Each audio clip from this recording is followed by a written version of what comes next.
What is it that you could bring to the DA's office that would make them appreciate what music piracy investigations can do for their regular criminal caseload? Well, I think number one, it has to be stressed that this crime, this type of crime, affects quality of life in the DA's jurisdictions, the cities in which they work and live. But the other thing is that it's a link to a lot of other crimes. And I tell the prosecutors and I tell the police officers that I work with all the time, use this type of crime as a tool.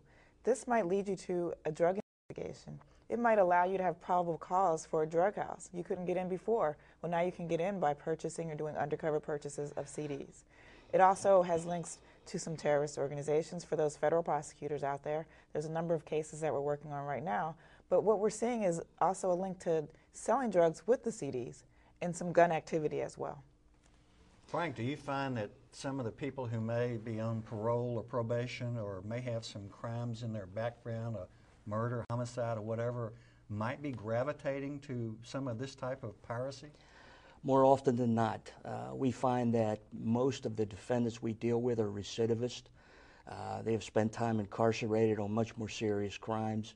We've had situations where there have been robberies, homicide, parolees. As Deborah stated, there are some sayings in certain parts of the jurisdiction when you buy a CD, would you like it with or without? The with is the CD enclosing a piece of crack or whatever the case may be. We continually, in working with law enforcement, find that these locations have everything from handguns to large quantities of narcotics, cocaine, marijuana, to counterfeit money. So it really goes the gamut on what can be found during one of these investigations.